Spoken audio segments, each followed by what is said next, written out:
when empires collapse. First, want to just consider a lot of sort of big ideas, ask a lot of big questions, and think in sort of broad conceptual strokes of how to tackle this big issue of reform that Gorbachev had ushered in and suggested as a possibility when he came into power in 1985. And so first we will ask what needs to be done. And there are overwhelming challenges that Gorbachev faces to try to address some of the infrastructural weaknesses of the Soviet Union in many areas. Just a sort of a list of things to consider. There's a need to create a modern legal state. This was something that was a big concern for the dissidents, to create a legal state. A need to overthrow bureaucratic stagnation, which was deeply rooted in the Brezhnevian generation. The need to create a state open to criticism, which Glasnost tried to encourage the idea of openness and transparency, which ran counter to the closed Soviet state. A need to create a parliamentary democracy, to have sunshine laws in place. Glasnost are openness, criticism, plurality in elections, which Gorbachev will be working on throughout the 1980s with reforms, but there's tremendous resistance to the idea of parliamentary democracy in a one-party state. Understandably so. There's a need to create a market economy, which required restructuring, perestroika, because the Soviet state was based on a command economy rather than a market economy, and so this would be a complete shift in economic structures, and the economy was run inefficiently, and so there was this stress on trying to improve efficiency and improve productivity. If you remember, many people just took off early to go wait in queues to try to get consumer goods. Decentralization and incentives were needed, but fiercely resisted by the old guard. There was a need to overcome fears and suspicions, to establish open democratic society and discourse, and understandably so, dissidents and regular citizens were afraid of the possibility of having a thaw and then having the thaw freeze up. So this required a transformation of human attitudes, the willing to trust, to have confidence, to not be afraid. There's a need to find a basis of support. Gorbachev, as your readings show, was different than the general secretaries that had come before him. He was not a military man. He was a man who had not experienced many of the shared Soviet experiences of the generation before him, of the sort of Stalinist victories and tragedies. And so he began to rely more on intellectuals for his support. And by the people that began to ally themselves with him, it meant that the sort of traditional pillars of support, particularly the military, the KGB, the party, the bureaucrats, began to feel alienated and humiliated with these ideas of reforms and the weakening of the Soviet state. And so all of these things take a great deal of time, and I think we can see that it was clear that Gorbachev did not have a great deal of time, that there was a lot of time lost by the two old men that came before him, of Andropov and Chernenko. Economic and political reforms were crucial, and this call on democratization was key to create a sense of confidence among the people that they could have faith in the system and that they had a voice in it. And at the same time, Gorbachev was calling on the citizens' initiatives to step up and to help out, to combine citizen initiative with still respecting the Soviet state.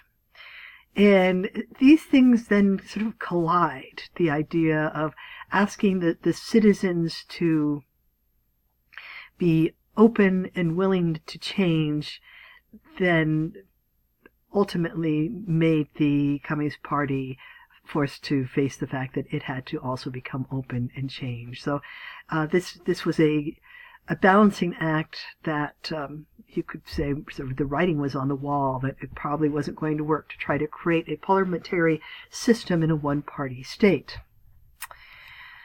So sort of the big questions to consider: how to reform, what are the intentions and what are the outcomes, how to make reforms a reality, what is needed, what are the obstacles, what are the limits.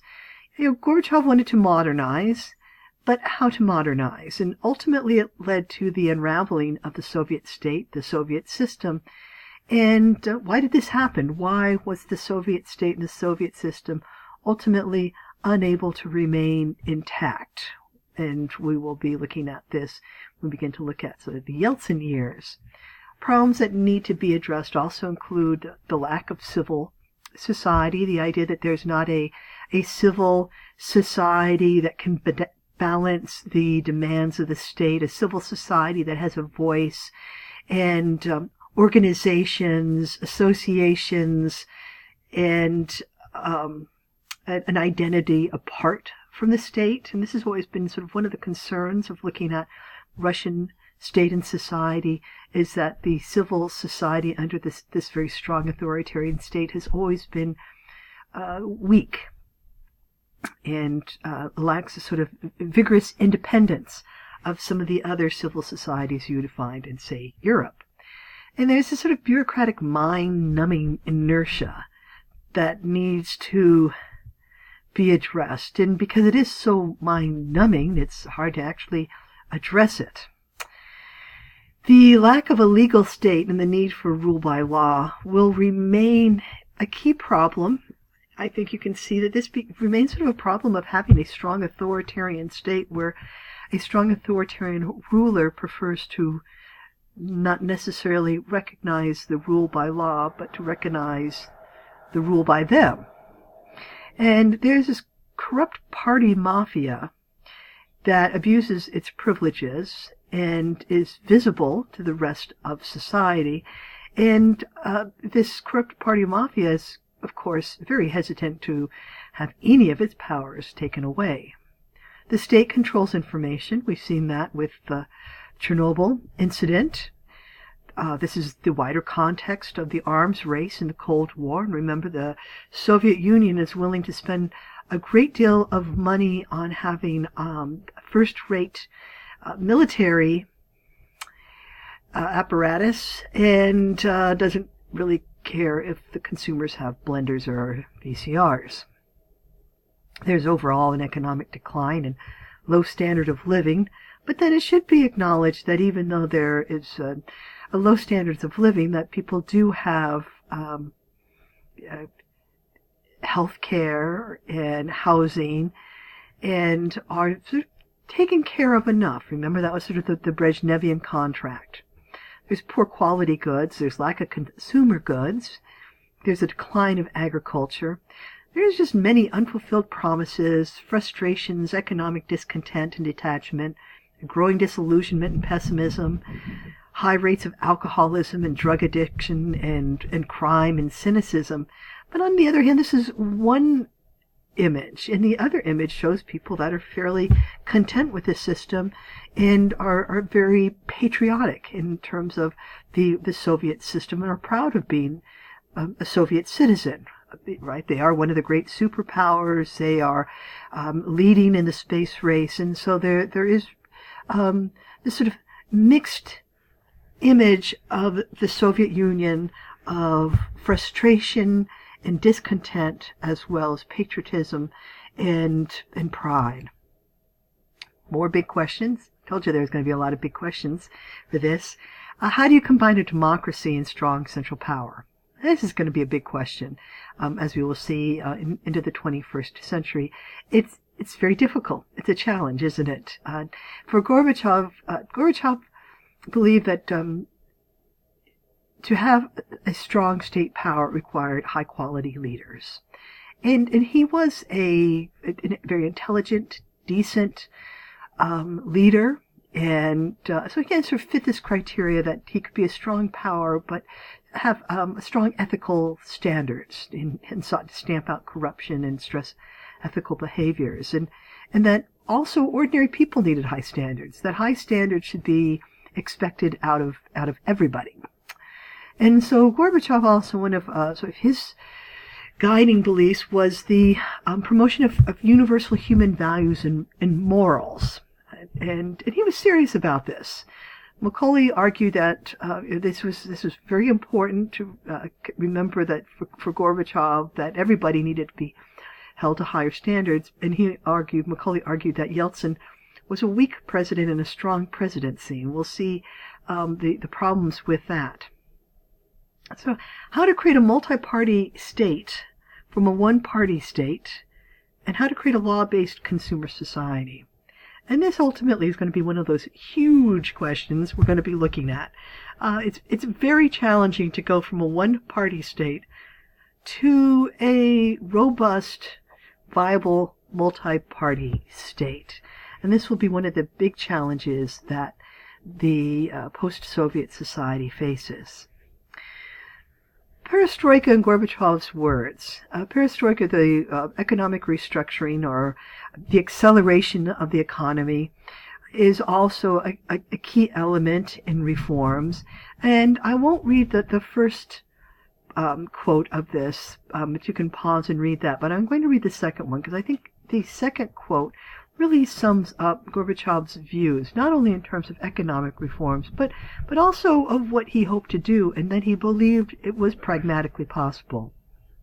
Gorbachev wrote, Perestroika means priority development of the social sphere aimed at ever better satisfaction of Soviet people's requirements for good living and working conditions, for rest and recreation, education and health care.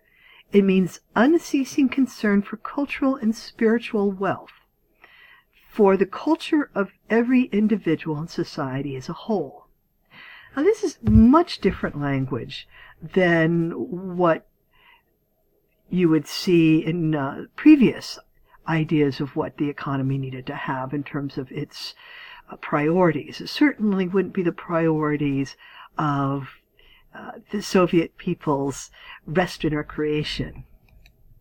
And you can see this new stress on turning inward and looking at the social system in Gorbachev's foreign policies. And one of the early acts that he does is when he announces that there's going to be a withdrawal, a pullout of Soviet troops from the Afghanistan war. And he makes good on this promise, too, which is important.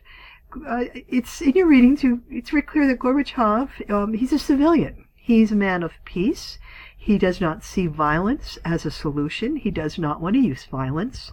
And this also marks him as different than previous general secretaries and the coterie that ran the Soviet Union. And you can see that there's great hostility among some of the old-timers, the old military generation who see sort of Gorbachev as soft and weakening the military integrity of the Soviet Union. Gorbachev pulls out the Soviet troops from Afghanistan in 1988. He also allows a group, the Committee of Soldiers' Mothers, to be very active and to protest and really sort of step out in terms of creating an organization that represents this sort of budding civil society, that mothers have a voice and use it to call for the returns of their sons from this Afghanistan war. And I really recommend Svetlana Alexievich's Zinky Boys as a source to read for this time period. It's a very powerful look at the mothers and many others that had to deal with this very ill-fated military excursion. The wonderful movie Brother or Brats also sort of deals with the after effects of the Afghanistan war.